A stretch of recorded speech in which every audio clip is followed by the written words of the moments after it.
안녕하세요. 파이오니어 커피 정다운입니다.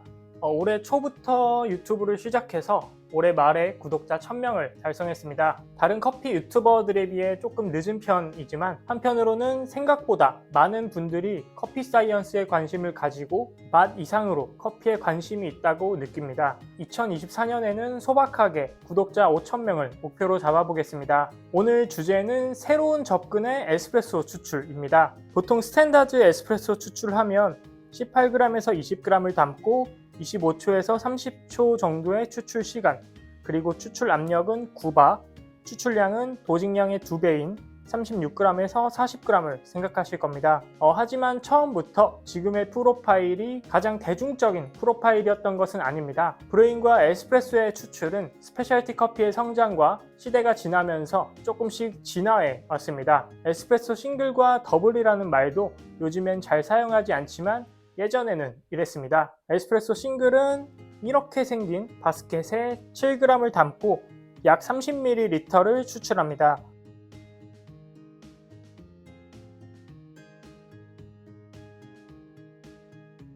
그리고 에스프레소 더블은 14에서 16g을 도진 후 60ml의 에스프레소를 추출하죠. 요즘 추출 프로파일보다 확실히 양이 더 많죠. 추출 유량도 비교적 많은 편입니다. 그리고 추출량을 질량으로 확인하지 않고 샷글라스를 통해 부피로 확인했습니다. 시간이 흐르고 이런 싱글 바스켓은 추출의 균일성 문제로 잘 사용하지 않습니다. 더블 바스켓 또한 잘 사용하지 않죠. 그리고 추출량 또한 가스에 의해 매번 달라지는 부피보단 보다 정확한 질량으로 확인합니다. 에스프레소에 대한 품질 논의가 더 깊어지기 시작한 거죠. 그라인더의 날 구조와 크기에 대한 다양한 해석이 등장했고 분쇄 입자에 대한 심화된 정보가 쏟아졌습니다. 바스켓을 비롯한 다양한 커피 툴들도 더 많이 생겨났죠. 좀 더 진하게, 더 고수율을 목표로 한 에스프레소 세팅들 중에서 새로운 접근법이 등장했습니다. 바로 터보샷입니다. 아이러니하게도 터보샷은 우리가 생각하는 에스프레소 추출과는 상당히 다릅니다. 사전 정보 없이 추출만 보면 완전 채널링이라고 생각하거나 세팅이 잘 안 된 에스프레소 같죠.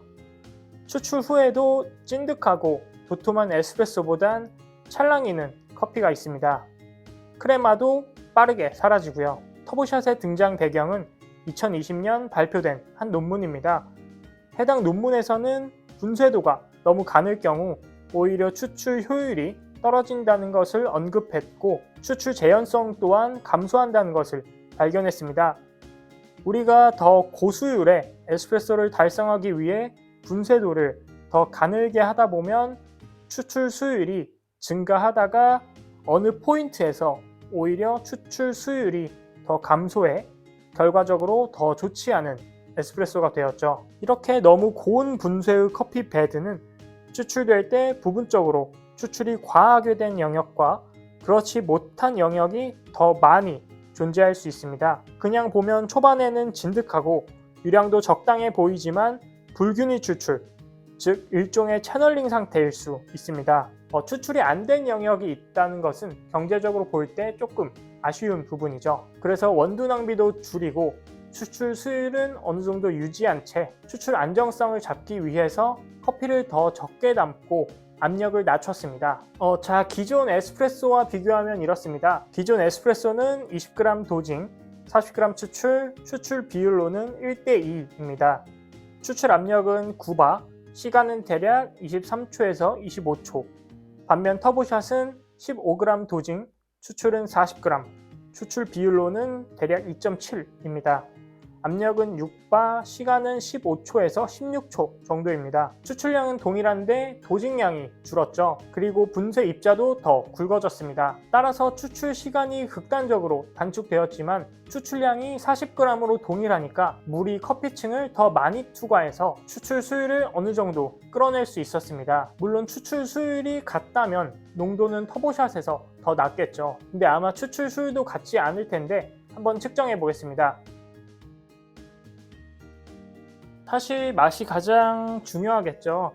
저희 매장의 블렌드 커피로 한번 시음을 해보겠습니다. 먼저 오른쪽이 일반 우리 스탠다드 에스프레소 추출, 그리고 왼쪽이 터보샷입니다. 한눈에 봐도 크레마 양이 차이가 조금 있는데요. 조금 더 연한 커피부터 한번 마셔보겠습니다.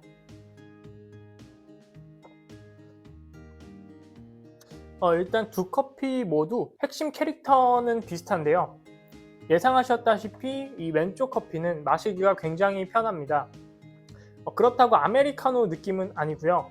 에스프레소인데 굉장히 부드럽고 잘 넘어가는, 자극적이지 않은 커피 같고, 일반적인 에스프레소는 굉장히 진합니다. 일단 질감이랑 혀를 누르는 무게감부터 다른 느낌이에요. 그리고 확실히 터보샷은 이 세팅 잡기도 조금 애매한데, 지금과 같은 세팅, 잘 알려진 터보샷 세팅에서는 조금 밋밋하고 풍부함이 적은 느낌이 있습니다. 개인적으로는 분쇄도가 너무 굵어서 추출 수율이 조금 낮기 때문에 맛이 조금 밋밋하지 않나 생각합니다. 조금 식은 후에 마셔보면 일반적인 스탠다드 에스프레소는 조금 더 자극적으로 다가오고요. 터보샷은 조금 더 편하게 드실 수 있습니다. 다음은 아메리카노로 한번 테스트를 해볼 텐데요. 아메리카노 농도는 에스프레소를 기준으로 맞췄고요. 희석했지만 터보샷이 조금 진한 아메리카노입니다. 확실히 농도를 맞췄더니 아메리카노에서는 에스프레소와 다르게 생각보다 큰 차이가 느껴지진 않습니다. 물론 제가 에스프레소를 먹고 아메리카노를 테이스팅해서 그럴 수도 있는데, 정말 개인적으로는 유의미한 차이가 느껴지진 않습니다.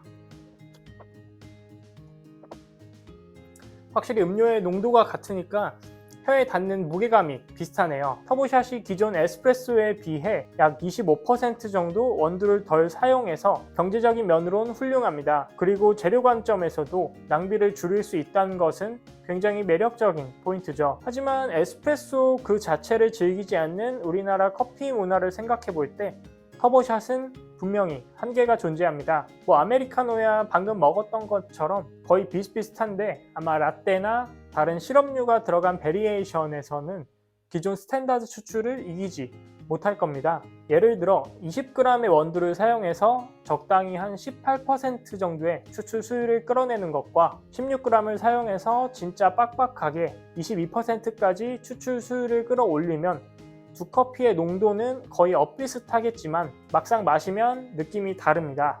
방금 테스팅했던 것처럼요. 또 농도가 아니라 수율을 동일하게 해도 커피의 느낌은 전혀 다른데요. 이는 최종 음료의 농도가 맛의 경험에 큰 영향을 주기 때문입니다. 커피를 맛있다고 느끼는 이유에서도 수율보단 커피의 캐릭터가 더 중요하죠. 이런 고수율이 장점인 음료는 대표적으로는 RTD 음료나 인스턴트 또는 콜드브루 같은 향의 역할이 비교적 적은 커피들입니다. 훌륭한 에스프레소를 위한 바리스타의 역할이 축소되고 있는데요. 앞으로는 단순한 추출 테크닉보다는 탄탄한 이론을 기반으로 소비자들에게 더 좋은, 더 재밌는 경험을 제공하는 게 중요해질 겁니다. 추출되는 것을 보고 이 커피가 잘 추출되고 있는지 또는 폐기해야 되는지를 판단하는 능력도 굉장히 중요하죠. 오늘 아카데미 커피는 여기까지입니다. 감사합니다.